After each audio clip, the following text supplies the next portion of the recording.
Om Shanti. Good afternoon from San Francisco. I know there are people from many different time zones, so welcome to everyone.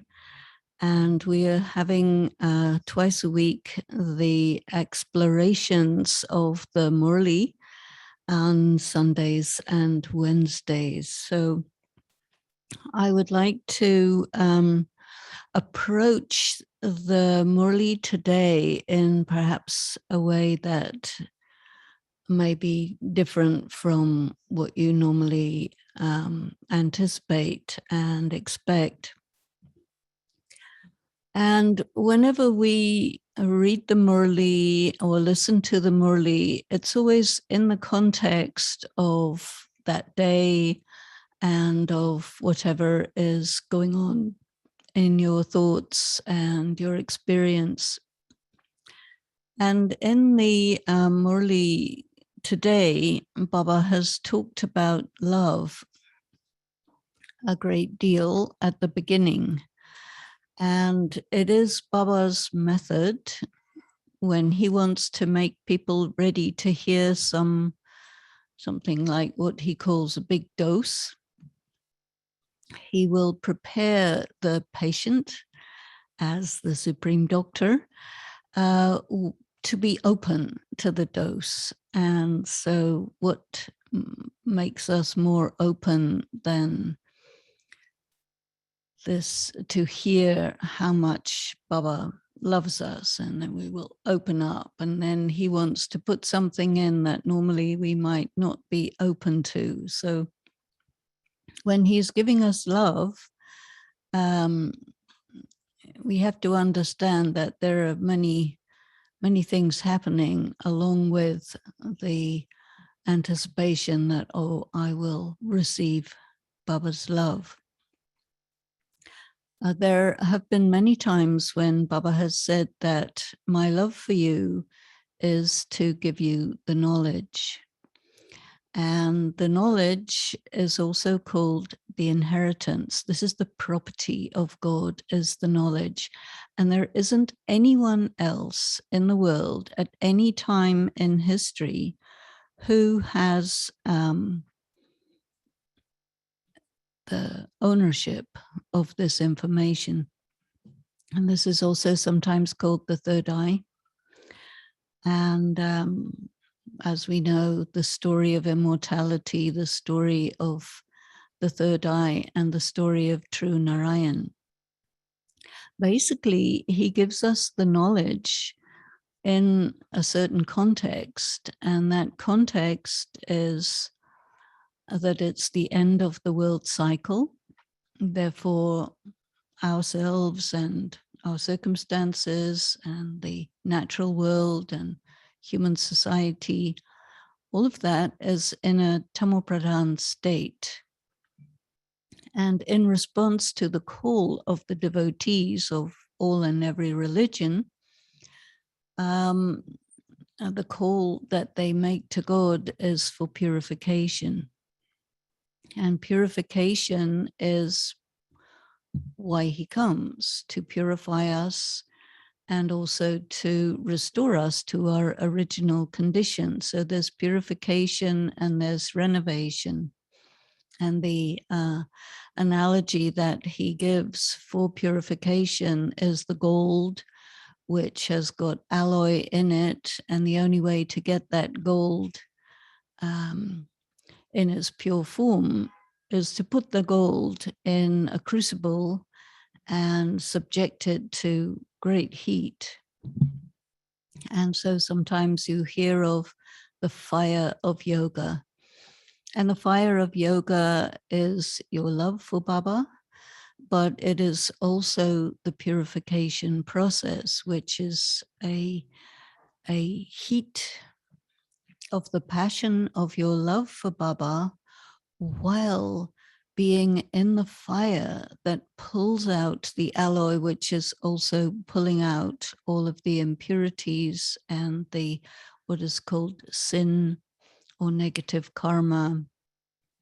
And so he speaks, I'm going to read for you the Murli notes, which is something that I do every day as far as possible, not actually every day, but many days, where I extracted from today's Avyak Murli those points which correspond to giving us the answers to a question that many people have. And this question is one that I have been looking at with a number of people that I work with. And the question is, in many people's minds, that we are experiencing suffering, mental suffering, physical suffering, financial suffering, relational suffering, and we don't like suffering. And if you tell somebody that you're suffering, they also don't like that you're suffering, and they feel that, and everybody feels, both the sufferer and those who know about the suffering, they feel that that suffering should end. And the devotional people, the religious people, they think of God as the person who removes their suffering, because after all, he is called the bestower of happiness and the remover of sorrow. But there's a difference between the remover of sorrow and the remover of suffering, although you might not think so, but there is. So the thing is, he makes us like himself. He says, you must become Bap Saman, you must become equal to me. And so that means you must become pure. And the process of going from impure to pure is purification, but purification is not pleasant.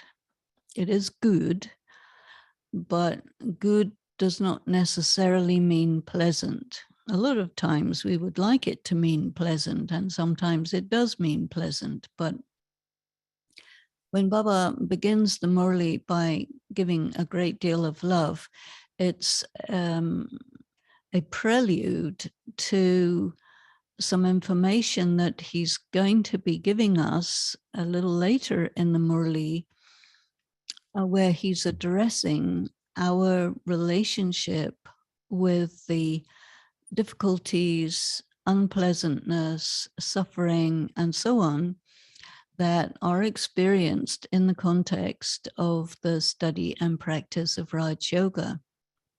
And people find it very difficult to really think about that, you know, if this is God and God is love, then all of this should be like a nice bowl of cherries. And that's very, very often it is a nice bowl of cherries, but the study and practice of Raj Yoga is not really for experiencing pleasantness where everybody else is having more difficulties than us. In many cases, we do, but basically this is for purification. And what we sign up for when we become Raj Yogis is for purification. And Baba from time to time says, you called me to purify you. I am the purifier of the impure. And in pretty much all the prayers of all the religions all over the world, people ask God for purification. Sometimes they ask for forgiveness, they ask for mercy. But the important is that God very often says, I have come, I am the purifier of the impure, and I am here to purify you. So the sustenance from the three major relationships is extremely pure. This word sresht is there. So sresht can mean elevated, but also pure. So this sustenance is provided to you while you are in the midst of many different types of people. So this is called Sahaj Raj Yoga. Sahaj Raj Yoga, the word Sahaj is normally translated as easy, but there are other possible translations, other interpretations of the word Sahaj, which is in opposition to the Raj Yoga that is taught and practiced by the sannyasis. And they also speak about Raj Yoga, but it's a different Raj Yoga. And they do this in isolation. So Sahaj means in the context of people.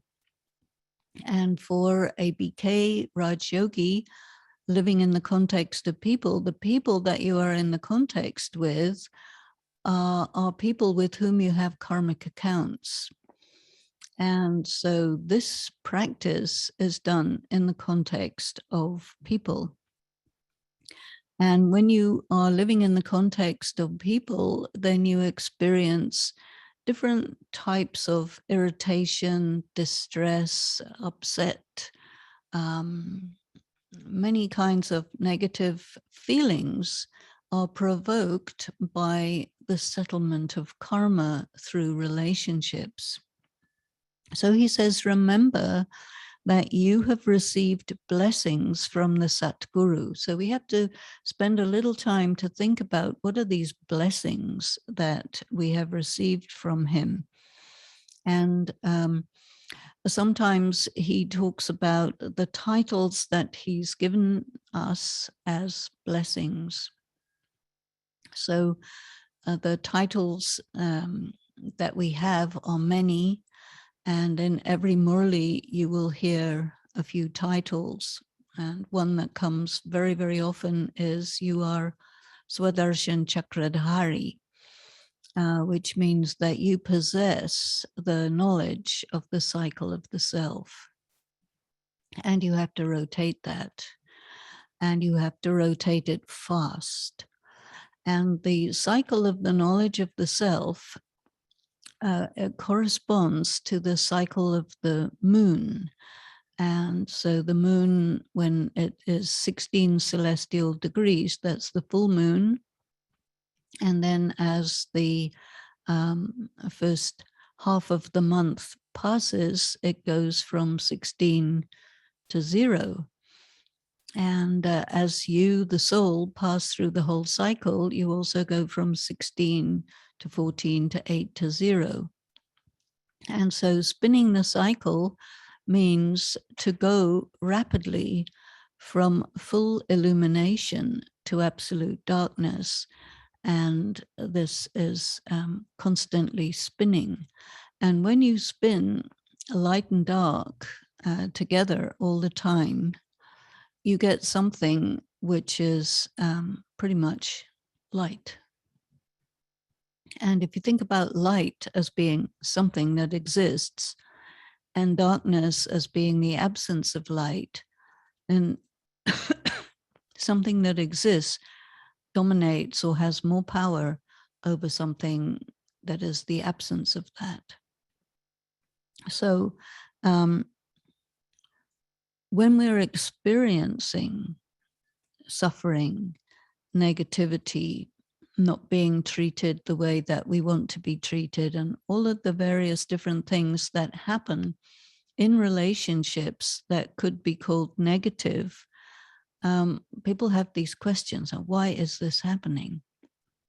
And when you experience something that you don't like, there is a tendency to look for who is to blame, and think that it is that person's fault or that organization's fault or something like this.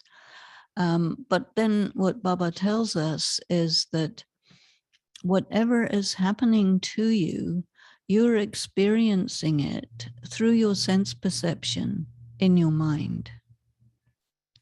So in your mind, you will say to yourself, this experience that I'm having is pleasant or unpleasant. And of course, when we're in Gyan, one thing that Baba gives us is the 8 powers. And the 8 powers are particularly useful at times when things are difficult and you're experiencing suffering or difficulties in relationships, or any kind of problem, mental, physical, financial. All these problems are experienced in your mind through your sense perception, and it takes over your sense of self. And so what Baba is giving us is information which can be an instrument to enable us to get through such trials in the best possible way. And that is your skill as a Raj Yogi, to be able to cultivate, develop, get good at the use of the powers and handle all of the adversities that come your way. So when you sign up for Raj Yoga, usually when we advertise any program, we say you will have peace of mind, you will be happy, you will be empowered, and all of these things. And that's true. But what we don't say in the advertising, and what we very often don't say to anyone really, is that once you start doing this, then all sorts of difficulties will come and you will be tested and all of this. So we don't tell people about this, but it's there. And question is, should we or shouldn't we tell people about this? But anyway, once you've started this, once you've recognized Baba and you throw down the gauntlet to Maya, then of course you will begin to experience the opposition of Maya and all sorts of things like this. So he says the habit of making something easy into something difficult, something sahaj, something easy, into something difficult, is that you do not take on the blessings, but you doubt that the blessings are real and valid. Think about it. He says, you are the light of my eyes, you are the ones who live in my heart, you are the ancient deity souls, you are the kings of kings. All of these are blessings. So, but you don't really believe it, or you don't believe it to the point where you make it useful. But he says, don't doubt, because you doubt these things and then you believe the social conditioning and messages to the contrary that you receive from society, whether it's the Lokik world or whether it's the Alokik world. So when you experience anything negative, then it becomes an effort for you to suppress your negative feelings that get provoked by messages that diminish you and attempt to make you think low of yourselves. Definitely, you must, from time to time, hear someone tell you that, oh, your stage is not very good. You are not following the Maryadas properly, or even if someone doesn't tell you, but they will tell you, you have to be perfect, you have to be constantly soul conscious, and you consult your conscience and you say that, well, I'm not this, therefore I am just not really very likely to be all the things that Baba says. So you have to handle that situation in a wise way. And this is what this Murli is all about. That when you don't absorb and accept and take on the blessings that Baba has given to you, then those messages that you get from your social conditioning, from remarks that people say around you, And then you have negative feelings, which is difficult to suppress. And then when you're suppressing them, of course, they're going to come out somewhere. So you adopt the weaknesses of those around you and you become weak like them. So he says, don't do that. Instead, you need to absorb and accept the blessings of the Satguru, which give you the mental power and the perspective to affirm yourself. So affirming yourself is a very important thing, but don't expect everyone around you to encourage you to affirm yourself. You may find many people around you who discourage that. Who want you to comply, who want you to be humble. And this expression, be humble, can be used to make you just not affirm yourself in the name of humility. And just because somebody tells you that you're arrogant doesn't mean that you actually are. So you have to check. And if somebody's telling you something that isn't true, then don't take it on. Just because someone tells you, it doesn't mean they're telling you the truth. So, these blessings, which give you the mental power and perspective to affirm yourself, means that things that seemed difficult, and you have a feeling, you perceive them as difficult, but then you see them through different eyes and you see that they are obvious fabrications. Someone's not telling you the truth. It's so clear that you don't take it on. Then it's very easy to manage. Baba does not dislike your weaknesses. Many people will say Baba doesn't like this and Baba doesn't like that, but that's their idea. That's not Baba's idea. Baba does not dislike your weaknesses, but he feels compassion. And he provides you with the perspective. Perspective means the angle, the way that you look at something. You have to look at it in such a way that you take advantage. So he gives you that perspective and he gives you the skills to handle situations that trigger your vulnerability. Everybody's vulnerable somewhere. They have some or another vulnerability. Now, some people will not take advantage of your openness and vulnerability. You trust people, you become open and vulnerable because you trust them. But if you trust everybody, then some of them might take advantage of you. So do not be deceived in this or naive, but you must discern the intentions of others. You know, some people are very naive and they say, well, if all BKs are pure, peaceful, powerful, loveful, blissful beings of light, then they will not take advantage of me. You see, that's if. And everybody is like that, but not everybody is soul conscious all the time. And you know that. Now Baba says, Baba is very well aware of your horoscope. So this horoscope that Baba's talking about refers to the influences that affect you. And the influences affecting you are connected with your karma and your karmic accounts. So Baba very often says you take birth according to your karma.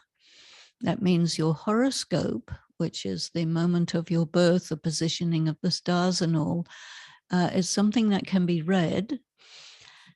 And you can discern where your susceptibilities are, where your weaknesses are, all your karmic accounts and so on, so that you're not in some mysterious situation and you don't understand why things are happening to you. It's all because of the influences. So that means that Baba knows all your karmic bondages and which people can bring you under their influence. Because there are many people who like to bring others under their influence. This is totally normal in human society. Now, some of you manage to become immune to the influence of those who seek to control you, and you need to learn this skill. So check your horoscope. You got born into a specific Lokik and a specific Alokik family. You know, when you came in Gyan, you came in a particular center through a particular BK or gathering of BKs, and you're connected with that center and you do service with the other BKs and you have a relationship with the Yagya via that center, or you may move from one center to another. And all of this is starts off, you're born somewhere, Lokik and Alokik. So this is a place where the people are specially designed to provoke you and to cause your deepest weaknesses to emerge and erupt repeatedly. And so obviously you don't like that, because nobody wants their weaknesses to emerge and erupt repeatedly. So generally people think that the person who is provoking your weakness is the bad guy. But if you didn't have those weaknesses, then that person wouldn't have any impact. It's only possible because you have a weakness and that person is particularly suited to provoke it. And Baba wants us to understand our weaknesses, because if we don't understand our weaknesses, then we can't deal with them. And he wants us to use the power of transformation to turn our weaknesses into strengths, or at least to know how to handle them and not be taken down by our weaknesses every time they get provoked. So you consider these people to be a negative influence and you try to resist them. But this means that you haven't understood the importance of the situation.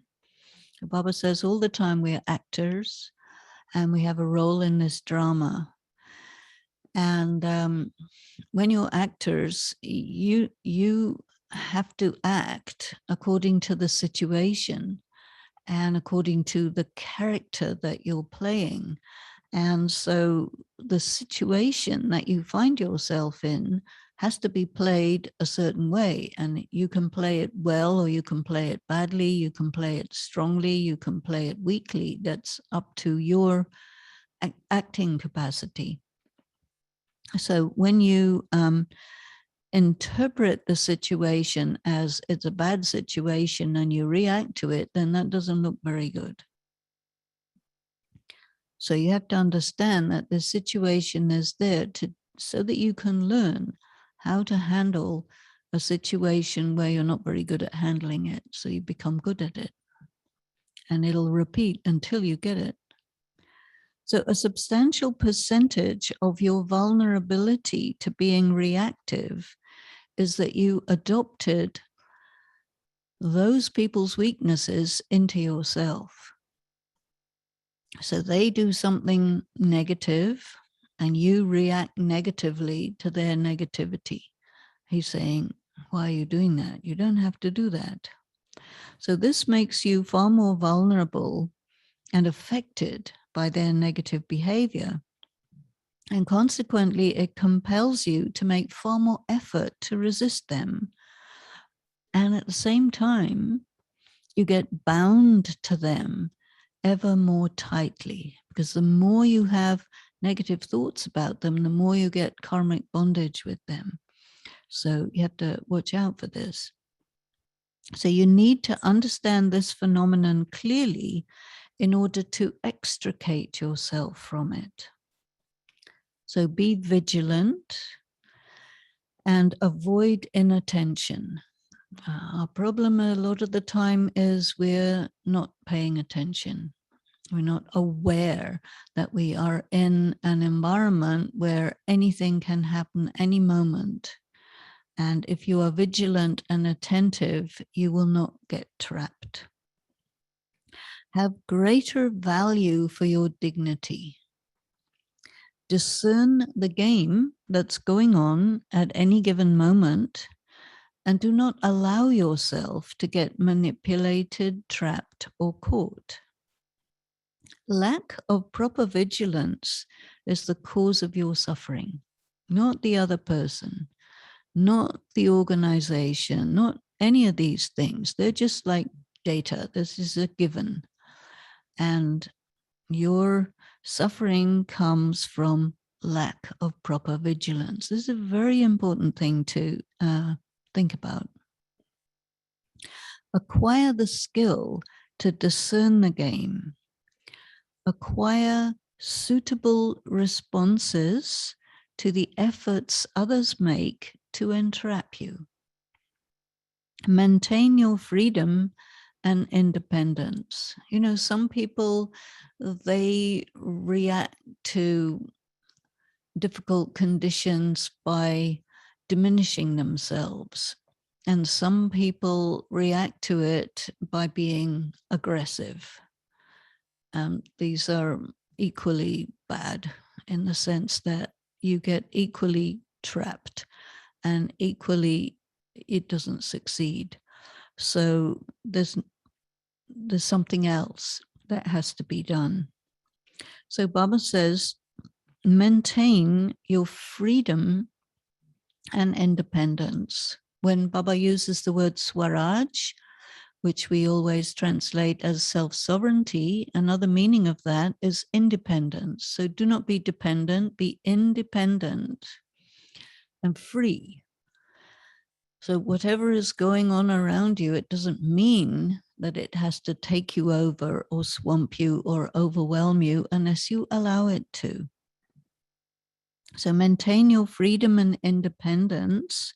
Remain stable on your seat of self-honor. I like better the word self-honor than self-respect. Swaman is really self-honor.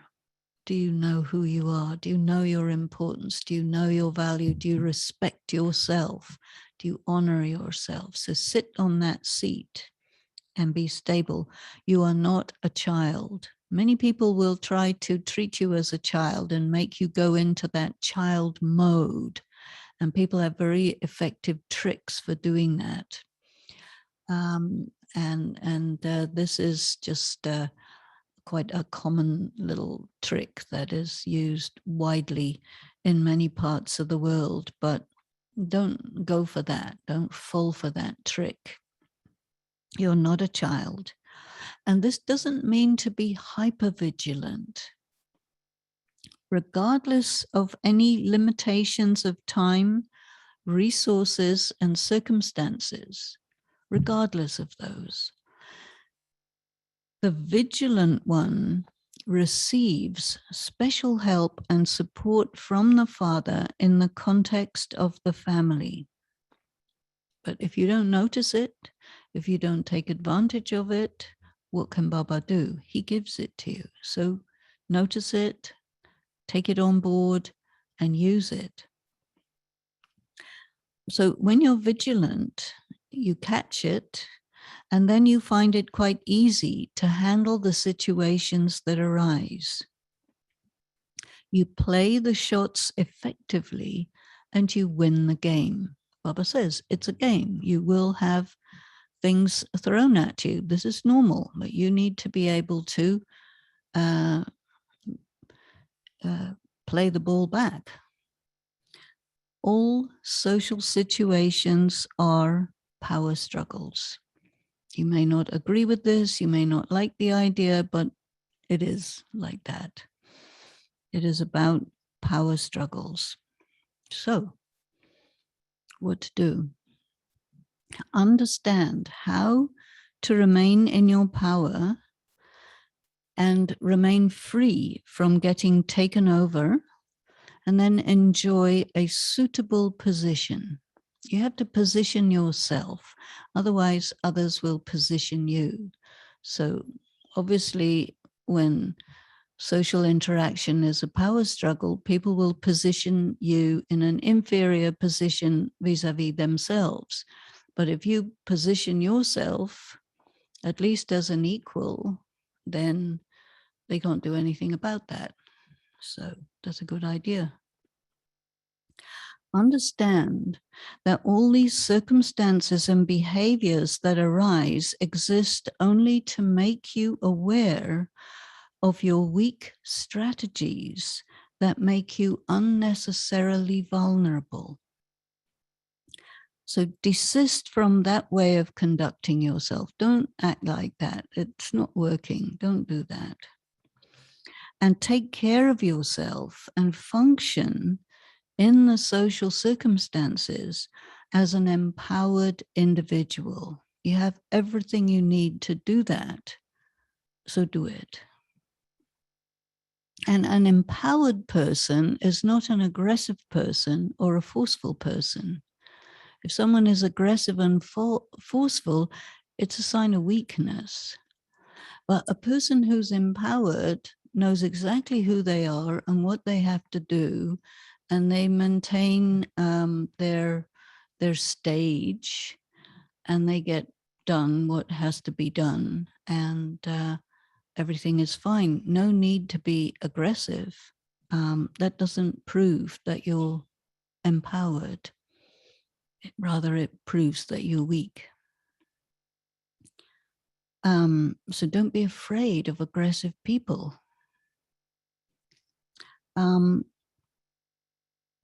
So understand that all these circumstances and behaviors that arise exist only to make you aware of your weak strategies that make you unnecessarily vulnerable.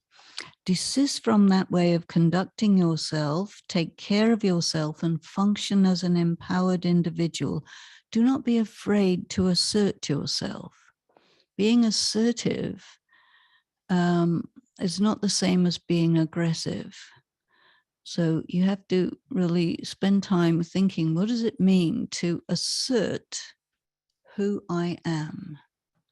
That's something to churn over. The situations and circumstances that arise, whether in Lokik or Alokik, in the worldly or the BK social environments, they exist to enable you to become skilled in antagonistic circumstances and stand up for yourself. So very often when a person stands up for themselves, they will be accused of being arrogant. Don't buy into that. They will be told to be humble. And when you're told to be humble in that situation, it's a manipulation, because it's nothing to do with arrogance or humility. You have a right to stand up for yourself, but you have to know how to stand up for yourself and when to stand up for yourself. So this is something very important to learn in the BK world, how to be assertive, but really not being aggressive. And it doesn't mean that you're being disrespectful. So sometimes people will get you very confused because they will prevent you from being assertive by accusing you of arrogance or rudeness or something like this. But you need to know that what they're accusing you of is false, and don't buy into it. So you need very good power of discrimination to capture whether somebody's telling you the truth or not the truth. So a Sahaj yogi means to maintain your position of being self-empowered and in contact with God while in social situations that may be adversarial.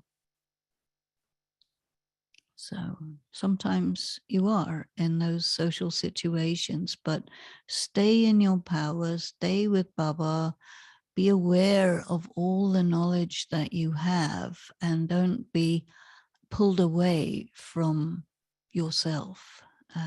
That means don't give away your power. That's very important. As healthy relationships come like this.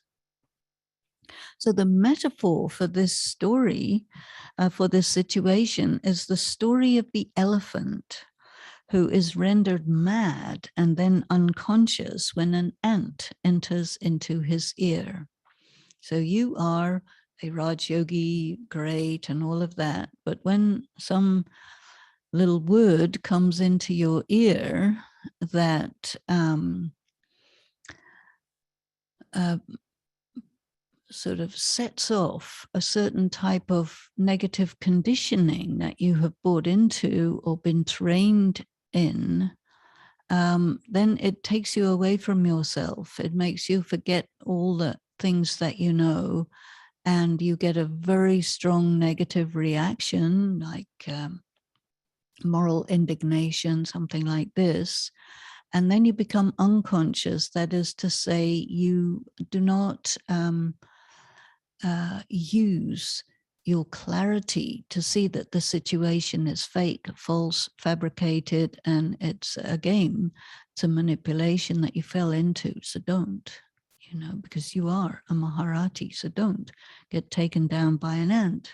And notice the ants, because they're not so, they may look small, but they can do a lot of damage. So be careful about ants.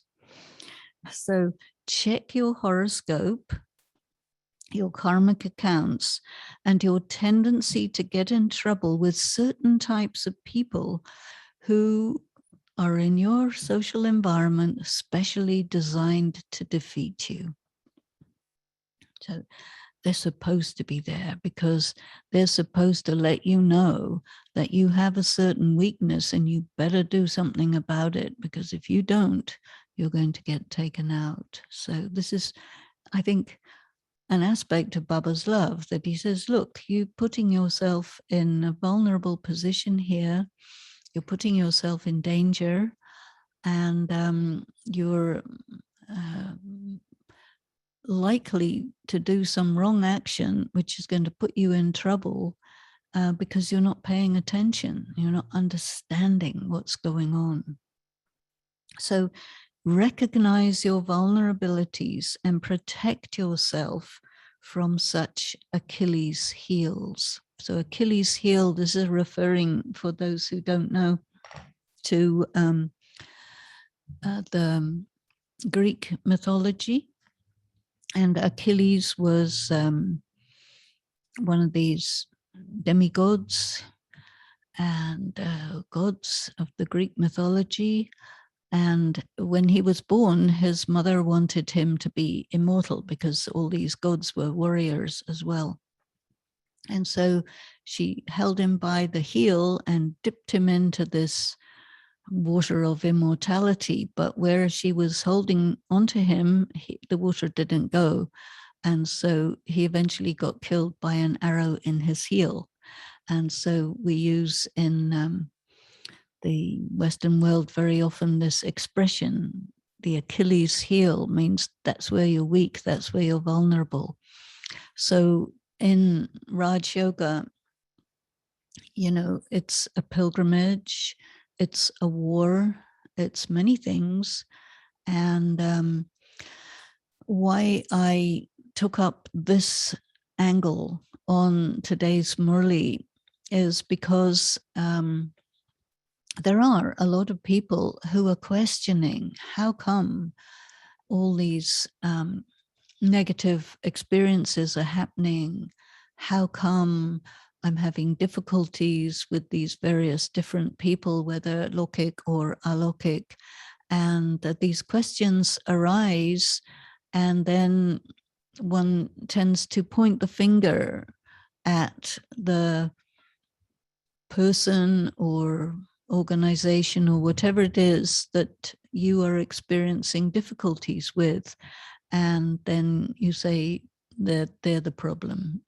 And Baba says, no, they're not the problem. They've been put there specially to give you a hard time, because you need a hard time in order to become aware of how you put yourself in a situation where you get into trouble because you're not paying attention, or because you're not studying this knowledge as it needs to be studied. Passing by. And so this is really churning. And of course, everyone will interpret every Murli according to their angle on the day and angle on Baba and everything. It's very, very personal. But I'm telling you these things because I think it's very important to understand what I started calling the dark side of the sun. You know, we think that God is great, God is good, God is love, God is beautiful. And so if you come to God, everything will be pleasant. But that's because we don't understand that when you come to God, his job is to take out all the impurities. And you know that sometimes he gives the analogy of the Ayurvedic doctor. And one of the 12 Jyotirlingams of Shiva in India is Vaidyanath, the Lord of the medicine. And so he gives the Murli, which is also medicine.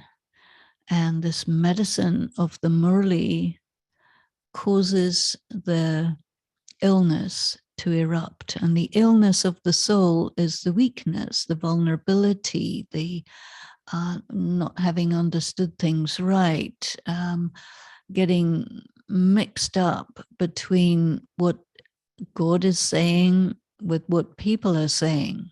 You know, because there are many people who will say, and Baba thinks like this, and Baba does that, and Baba wants this, and Baba wants that. We have to check it against the Murli, because maybe he does, maybe he doesn't. And churning the Murli means going deep into it and really reading between the lines, reading between the words. And then you can extract the secrets. So what I'm going to try to do with these bi-weekly hours on exploring the Murli is to try to show you some of these things, which I think are very empowering and very useful. And I think it's important for a person to be able to take power and assert themselves such that you can handle any kind of difficult situation that comes along, whether it's fair or not fair, doesn't really matter.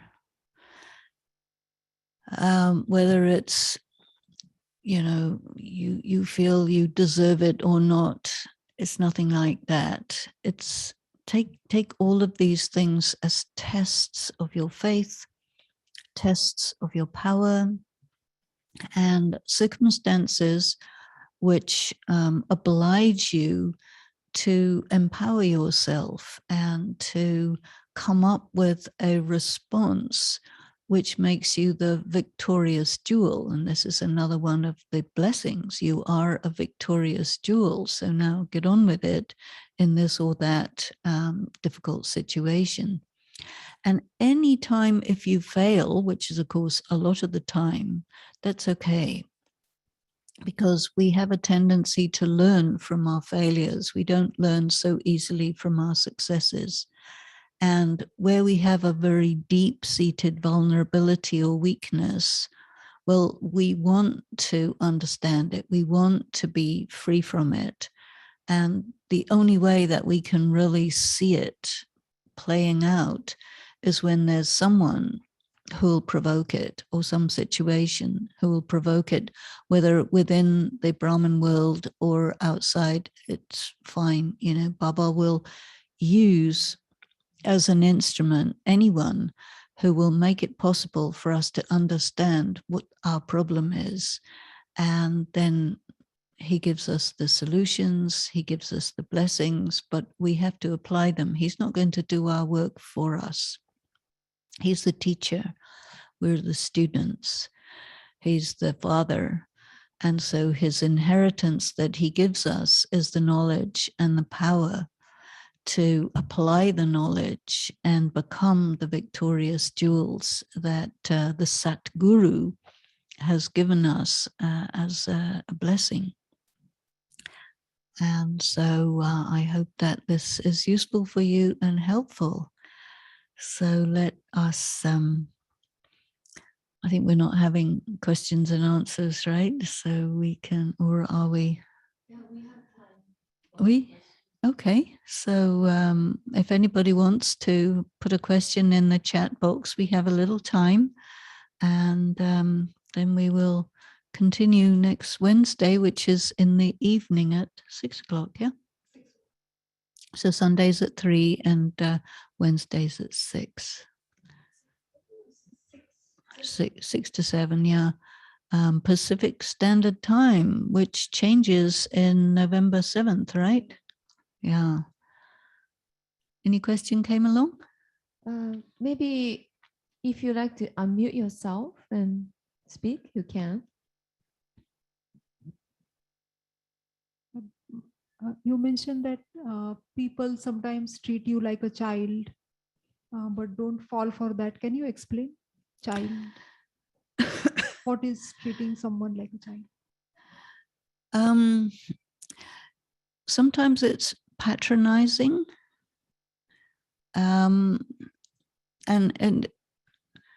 because you see in Gyan, there are many teachers who say, we are children, children, children, and we are sweet, sweet children. And it kind of makes everybody revert back to when they're 2 years old.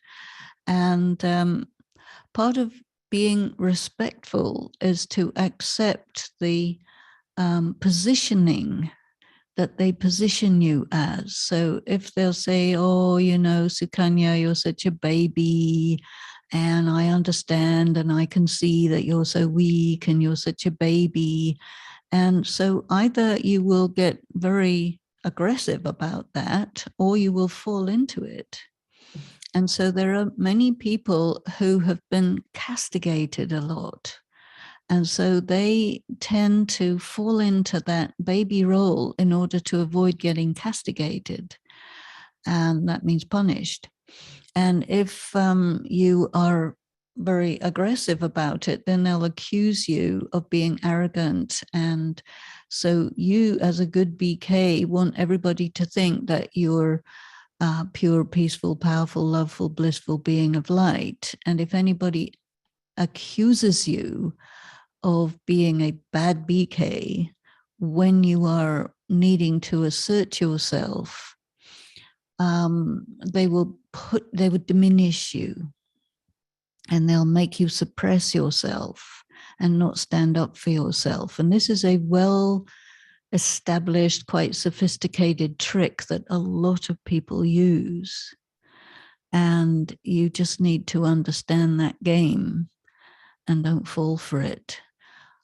Because it's used more in some cultures, but it's not used much in the Western culture. So the Western people don't have much defense against it. In cultures where it's used, you know all the tricks to get through it and get past it. But otherwise, these are methods of manipulating people. And so you need to understand what's going on. This is called the game. And then don't fall for it.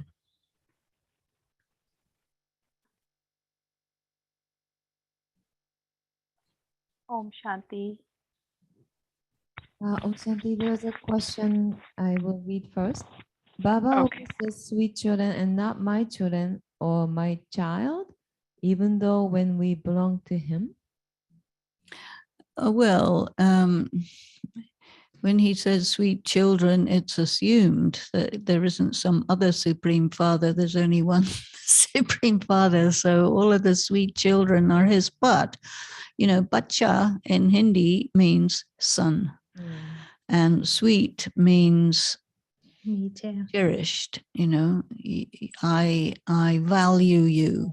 So when you use the word sweet children, immediately people can easily get positioned as little 2-year-olds, and some people kind of fall for it, but that's not really what's going on here.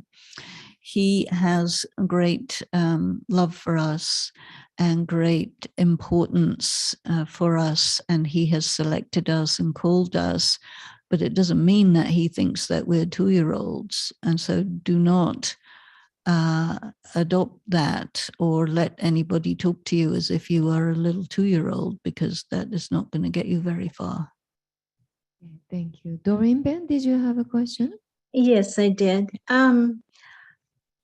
Being vigilant and attentive and will not get trapped. Which I know we BKs, we are introverted, we are soul conscious. How much more important would it be to be aware of the outside and inside, or should there be a balance? I couldn't quite hear you properly. Can you hear me now? I can hear you, but put it in few words and Okay. make sure that you're articulate, because I can't hear so easily. Okay. So the sentence was, be vigilant and attentive and will not get trapped. Yes.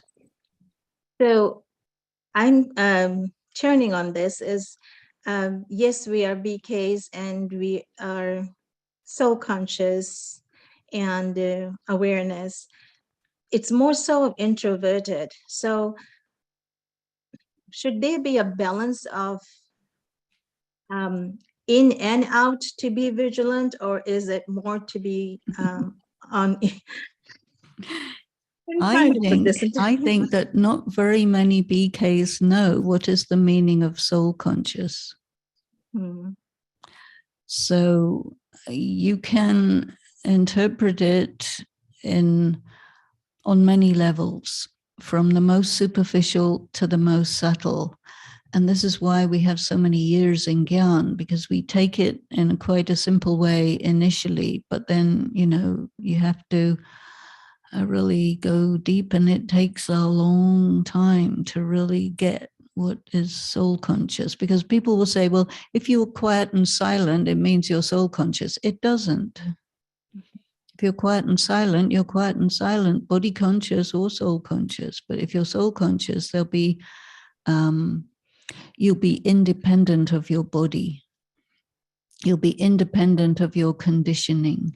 You'll be independent of your gender, your race, your culture, and you'll be really on the same level as God. Now, it takes a long time to get there. And I think a lot of people take these words, which are fairly simple words, and they think, well, it's a simple word, so it must be easy, especially since this is Easy Raj Yoga. And then we end up limiting ourselves to understanding it in a quite superficial way. And we don't take the time to really go deep. So being introverted, sort of living on the inside of your face, antarmukhi, means you're living on the inside of your face, and you're really so independent of your role and all of the sense of identity that is going on in the interaction between yourself and others, whether in the Lokik world or the BK world. It doesn't really make that much difference. People are mostly pretty body conscious most of the time, because to be soul conscious is not easy. It's very deep. And I think it's useful for us to have this kind of gathering together so that we can think about it, maybe and deepen it, maybe go a bit more subtle. And so I will be looking at these Murlis in such a way as to hopefully tell you things that maybe you haven't looked at it quite like that before.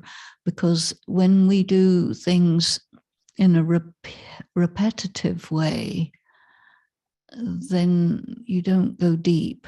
But if you look at it from a very new angle and maybe use different words or something, then it helps you to think about it in a new way, and then you get it, you know. And this, I call this an insight. And then we kind of move along in our practice. And then a lot of people, they feel stale in their yoga practice after a while. And then you need some trouble, you need some blocks to force you to go up to a higher level. And this is work. I think it's very deceptive to think of this as easy Raj yoga, therefore you don't have to make any effort. It's not easy. It's not different from being the Olympic champion in this sport or that sport. I mean, they have to be very focused on getting very good at it. And then each of us has to decide, you know, at what level do I want to do this? And it's not about what somebody else thinks about me, because everyone is so different. And nobody is my judge except Shiv Baba, and not any other BK or any non-BK or whatever. They don't know what's going on in my soul. Thank you. And if they tell you they do, they're lying, you know. So really honor yourself. I think honoring yourself is a very important thing. And then decide, okay, as the degree to which I recognize myself and honor myself as Baba's child, you know, how do I want to do this, and how well do I want to do this? And you're in the context of lots of other people, but you're still on your own with God, you know. I think that's a good approach. Denise Ben, Okay. I had a thought yesterday. Would you consider perhaps making a writing workshop while you're in San Francisco? Well, I don't know. I have a lot on my plate. Okay. So I don't know. I'll think about it, but I won't guarantee, because I'm Thank not you, Ben. somebody who does writing workshops. I try to be a writer, but you know, that's different. Thank you, Ben.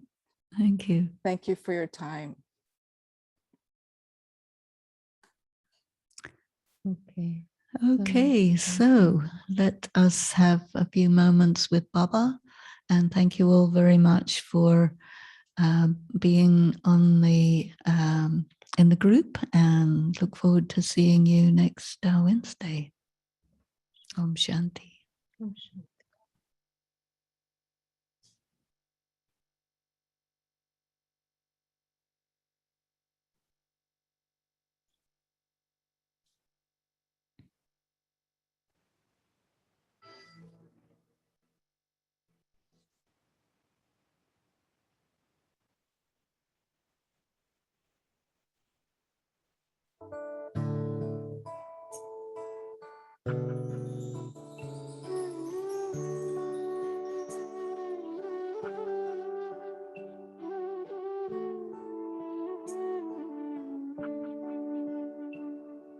बाबा तुम कितने अच्छे हो, बाबा तुम कितने प्यारे हो, सच कहते हैं हम एक तुम ही अपनी आँखियों के तारे हो, बाबा तुम कितने अच्छे हो, बाबा तुम कितने प्यारे हो, सच कहते हैं हम एक तुम ही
बन के हजारों यार हमारे मन में यूं मुस्काओगे। महफिल ये मयसर दिन होंगे, हर खुशियाँ हम पर वारे हो। बाबा तुम कितने अच्छे हो।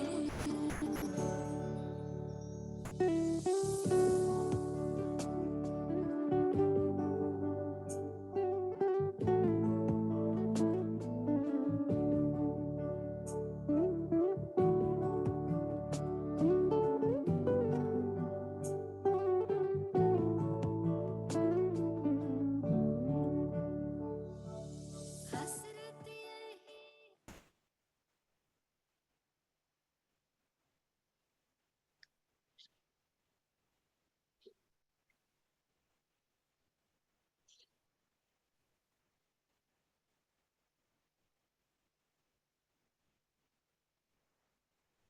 Om Shanti. See you next time. Join Shanti. for World Meditation Hour if you would like. We have 5:30 p.m. Pacific time. Sharing the flyer with you. Thank you.